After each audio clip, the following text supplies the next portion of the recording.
Paper 155. Fleeing through northern Galilee soon after landing near Chorazin on this eventful Sunday, Jesus and the 24 went a little way to the north, where they spent the night in a beautiful park south of Bethsaida Julia's. They were familiar with this camping place, having stopped there in days gone by. Before retiring for the night, the Master called his followers around him and discussed with them the plans for their projected tour through Britannia and northern Galilee to the Phoenician coast. 1. Why do the heathen rage? Says Jesus, you should all recall how the psalmist spoke of these times, saying, why do the heathen rage and the peoples plot in vain? The kings of the earth set themselves, and the rulers of the people take counsel together, against the Lord and against his anointed, saying, let us break the bonds of mercy asunder, and let us cast away the cords of love. Today you see this fulfilled before your eyes. But you shall not see the remainder of the psalmist's prophecy fulfilled, for he entertained erroneous ideas about the Son of Man and his mission on earth. My kingdom is founded on love, proclaimed in mercy, and established by unselfish service. My Father does not sit in heaven laughing in derision at the heathen. He is not wrathful in his great displeasure. True is the promise that the Son shall have these so-called heathen, in reality his ignorant and untaught brethren, for an inheritance. And one will receive these Gentiles with open arms of mercy and affection. All this loving kindness shall be shown the so-called heathen, notwithstanding the unfortunate declaration of the record which intimates that the triumphant Son shall break them with a rod of iron and dash them to pieces like a potter's vessel. The psalmist exhorted you to serve the Lord with fear. 1. Bid you enter into the exalted privileges of divine sonship by faith. He commands you to rejoice with trembling. 1. Bid you rejoice with assurance. He says, kiss the Son, lest he be angry, and you perish when his wrath is kindled. But you who have lived with me well know that anger and wrath are not a part of the establishment of the kingdom of heaven in the hearts of men. But the psalmist did glimpse the true light when, in finishing this exhortation, he said, blessed are they who put their trust in this Son. Jesus continued to teach the 24, saying, the heathen are not without excuse when they rage at us. Because their outlook is small and narrow, they are able to concentrate their energies enthusiastically. Their goal is near and more or less visible. Wherefore do they strive with valiant and effective execution. You who have professed entrance into the kingdom of heaven are altogether too vacillating and indefinite in your teaching conduct. The heathen strike directly for their objectives. You are guilty of too much chronic yearning. If you desire to enter the kingdom, why do you not take it by spiritual assault even as the heathen take a city they lay siege to?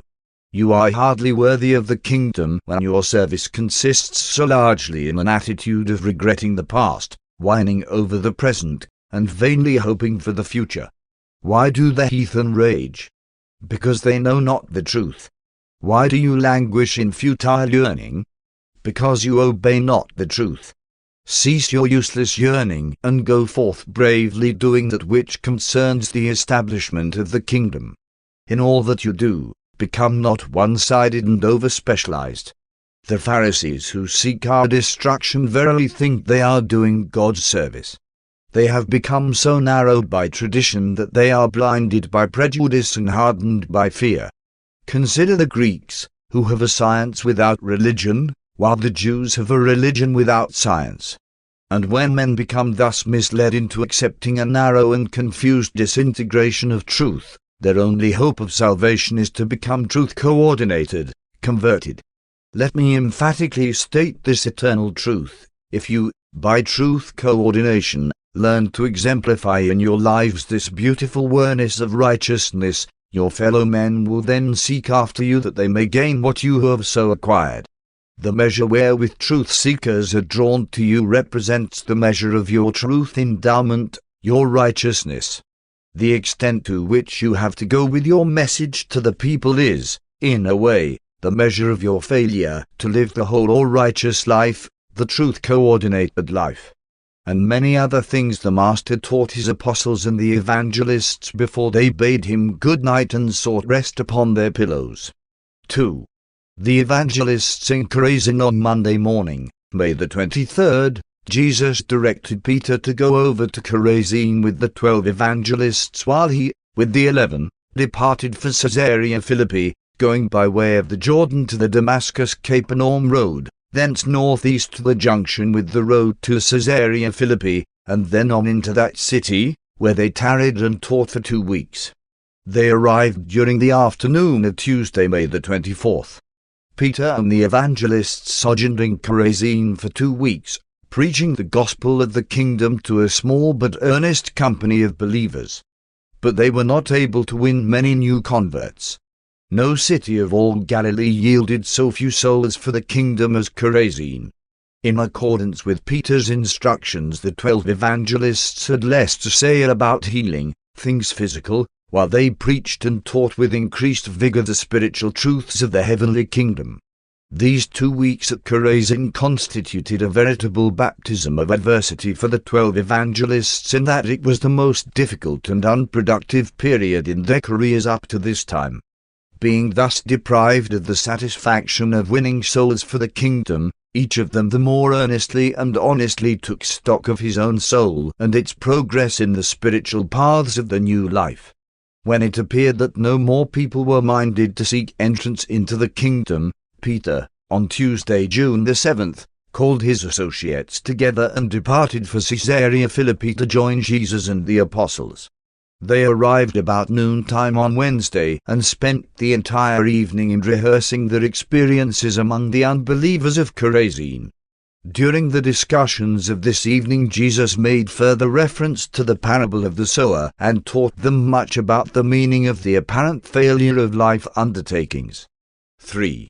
At Caesarea Philippi, although Jesus did no public work during this 2 weeks sojourn near Caesarea Philippi, the apostles held numerous quiet evening meetings in the city, and many of the believers came out to the camp to talk with the Master.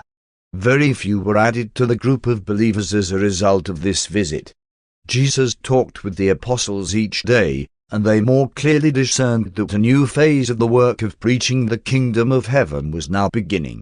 They were commencing to comprehend that the kingdom of heaven is not meat and drink, but the realization of the spiritual joy of the acceptance of divine sonship.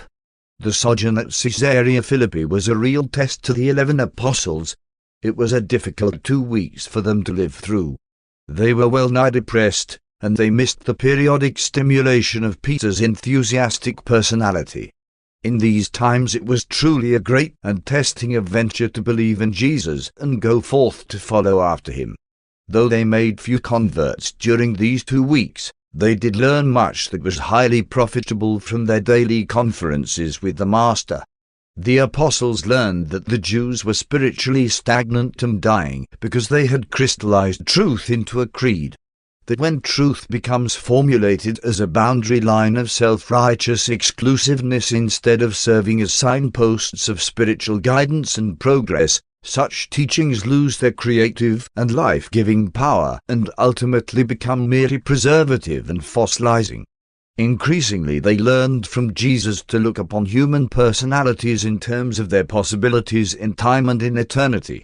They learned that many souls can best be led to love the unseen God by being first taught to love their brethren whom they can see. And it was in this connection that new meaning became attached to the Master's pronouncement concerning unselfish service for one's fellows. Inasmuch as you did it to one of the least of my brethren, you did it to me. One of the great lessons of this sojourn at Caesarea had to do with the origin of religious traditions, with the grave danger of allowing a sense of sacredness to become attached to non-sacred things, common ideas, or everyday events. From one conference they emerged with the teaching that true religion was man's heartfelt loyalty to his highest and truest convictions. Jesus warned his believers that, if their religious longings were only material, increasing knowledge of nature would, by progressive displacement of the supposed supernatural origin of things, ultimately deprive them of their faith in God. But that, if their religion were spiritual, Never could the progress of physical science disturb their faith in eternal realities and divine values. They learned that, when religion is wholly spiritual in motive, it makes all life more worthwhile, filling it with high purposes, dignifying it with transcendent values, inspiring it with superb motives, all the while comforting the human soul with a sublime and sustaining hope. True religion is designed to lessen the strain of existence.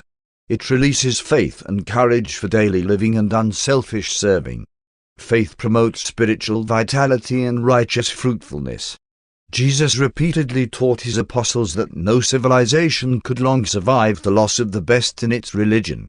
And he never grew weary of pointing out to the 12 the great danger of accepting religious symbols and ceremonies in the place of religious experience. His whole earth life was consistently devoted to the mission of thawing out the frozen forms of religion into the liquid liberties of enlightenmentship. 4.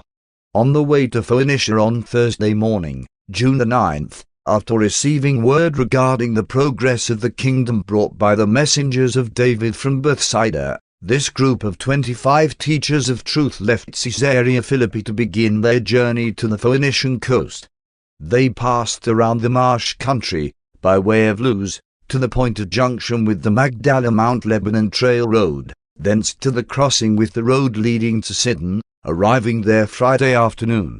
While pausing for lunch under the shadow of an overhanging ledge of rock, near Luz, Jesus delivered one of the most remarkable addresses which his apostles ever listened to throughout all their years of association with him. No sooner had they seated themselves to break bread than Simon Peter asked Jesus, "Master, since the Father in heaven knows all things, and since his Spirit is our support in the establishment of the kingdom of heaven on earth, why is it that we flee from the threats of our enemies? Why do we refuse to confront the foes of truth?" But before Jesus had begun to answer Peter's question, Thomas broke in, asking, "Master, one should really like to know just what is wrong with the religion of our enemies at Jerusalem. What is the real difference between their religion and ours? Why is it we are at such diversity of belief when we all profess to serve the same God?" And when Thomas had finished, Jesus said, while one would not ignore Peter's question, knowing full well how easy it would be to misunderstand my reasons for avoiding an open clash with the rulers of the Jews at just this time, still it will prove more helpful to all of you if one choose rather to answer Thomas's question, and that one will proceed to do when you have finished your lunch. 5. The Discourse on True Religion. This memorable discourse on religion, summarized and restated in modern phraseology, gave expression to the following truths: while the religions of the world have a double origin, natural and revelatory, at any one time and among any one people there are to be found three distinct forms of religious devotion. And these three manifestations of the religious urge are: 1. Primitive religion. The semi-natural and instinctive urge to fear mysterious energies and worship superior forces, chiefly a religion of the physical nature, the religion of fear. 2. The religion of civilization. The advancing religious concepts and practices of the civilizing races, the religion of the mind, the intellectual theology of the authority of established religious tradition. 3. True religion, the religion of revelation. The revelation of supernatural values, a partial insight into eternal realities, a glimpse of the goodness and beauty of the infinite character of the Father in heaven. The religion of the Spirit is demonstrated in human experience.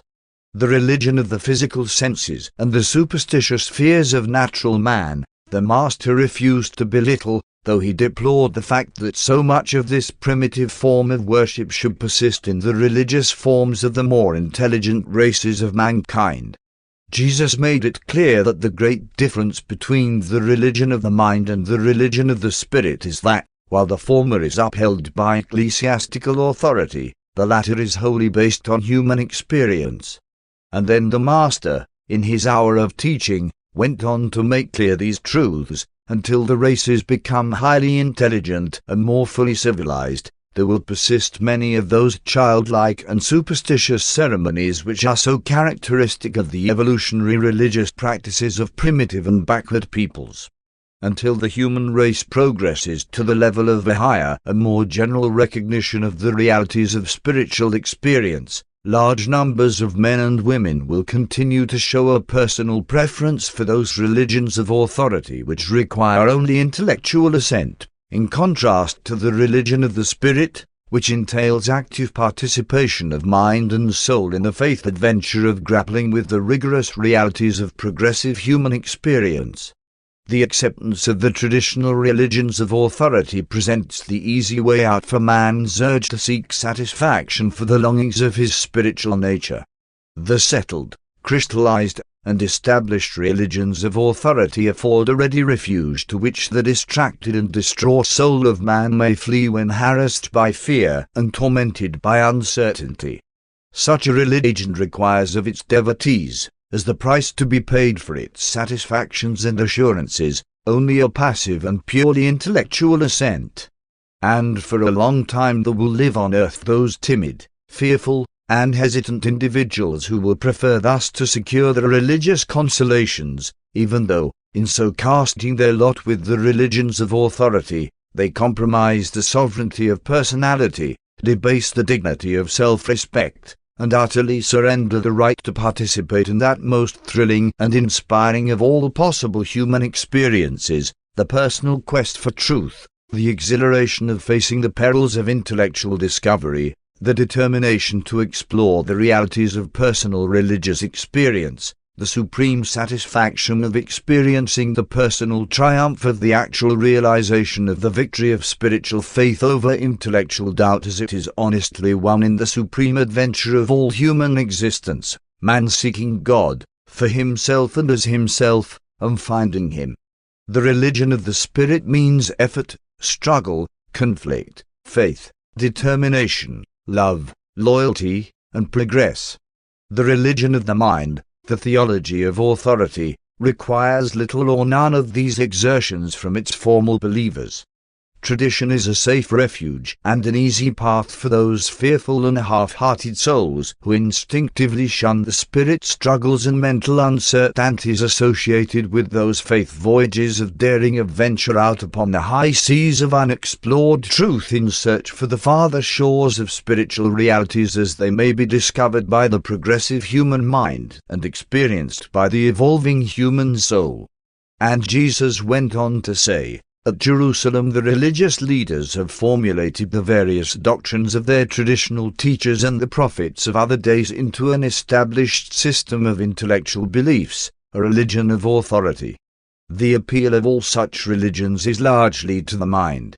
And now are we about to enter upon a deadly conflict with such a religion, since we will so shortly begin the bold proclamation of a new religion, a religion which is not a religion in the present-day meaning of that word, a religion that makes its chief appeal to the divine spirit of my Father, which resides in the mind of man, a religion which shall derive its authority from the fruits of its acceptance that will so certainly appear in the personal experience of all who really and truly become believers in the truths of this higher spiritual communion. Pointing out each of the 24 and calling them by name, Jesus said, "And now, which one of you would prefer to take this easy path of conformity to an established and fossilized religion, as defended by the Pharisees at Jerusalem, rather than to suffer the difficulties and persecutions attendant upon the mission of proclaiming a better way of salvation to men, while you realize the satisfaction of discovering for yourself the beauties of the realities of a living and personal experience in the eternal truths and supreme grandeurs of the kingdom of heaven? Are you fearful, soft, and ease-seeking? Are you afraid to trust your future in the hands of the God of truth, whose sons you are? Are you distrustful of the Father, whose children you are? Will you go back to the easy path of the certainty and intellectual settledness of the religion of traditional authority, or will you gird yourselves to go forward with me into that uncertain and troublous future of proclaiming the new truths of the religion of the Spirit, the kingdom of heaven in the hearts of men?"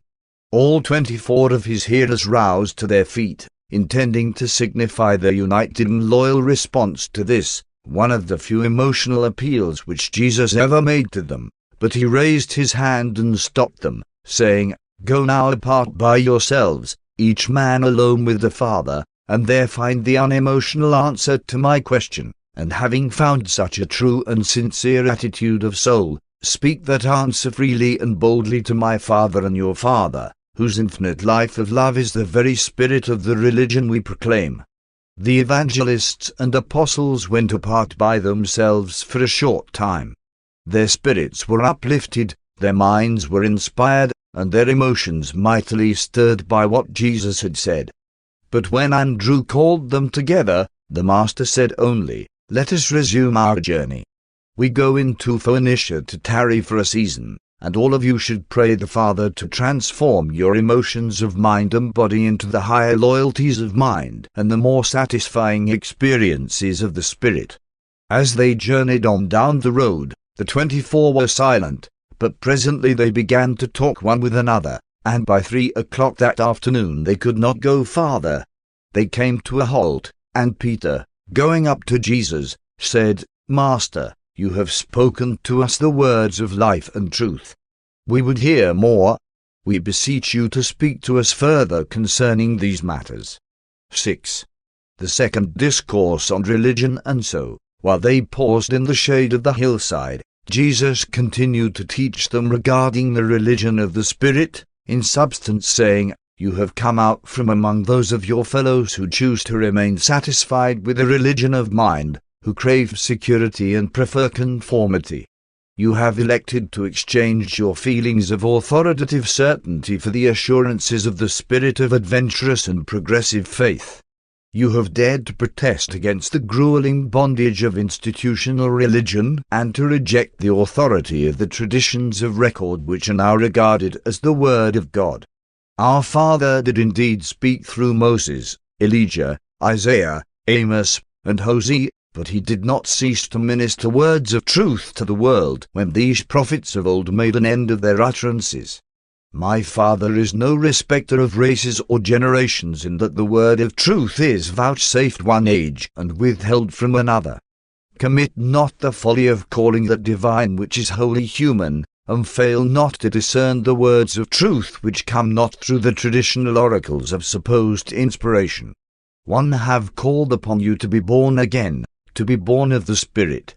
One have called you out of the darkness of authority and the lethargy of tradition into the transcendent light of the realization of the possibility of making for yourself the greatest discovery possible for the human soul to make, the supernal experience of finding God for yourself, in yourself, and of doing all this as a fact in your own personal experience. And so may you pass from death to life, from the authority of tradition to the experience of knowing God. Thus will you pass from darkness to light, from a racial faith inherited to a personal faith achieved by actual experience. And thereby will you progress from a theology of mind handed down by your ancestors to a true religion of spirit which shall be built up in your souls as an eternal endowment. Your religion shall change from the mere intellectual belief in traditional authority to the actual experience of that living faith which is able to grasp the reality of God and all that relates to the divine Spirit of the Father. The religion of the mind ties you hopelessly to the past. The religion of the Spirit consists in progressive revelation and ever beckons you on toward higher and holier achievements in spiritual ideals and eternal realities. While the religion of authority may impart a present feeling of settled security, you pay for such a transient satisfaction the price of the loss of your spiritual freedom and religious liberty. My Father does not require of you as the price of entering the kingdom of heaven that you should force yourself to subscribe to a belief in things which are spiritually repugnant, unholy, and untruthful. It is not required of you that your own sense of mercy, justice, and truth should be outraged by submission to an outworn system of religious forms and ceremonies. The religion of the Spirit leaves you forever free to follow the truth wherever the leadings of the Spirit may take you. And who can judge, perhaps this Spirit may have something to impart to this generation which other generations have refused to hear? Shame on those false religious teachers who would drag hungry souls back into the dim and distant past and there leave them.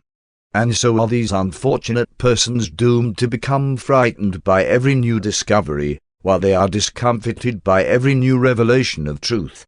The prophet who said, "He will be kept in perfect peace, whose mind is stayed on God," was not a mere intellectual believer in authoritative theology.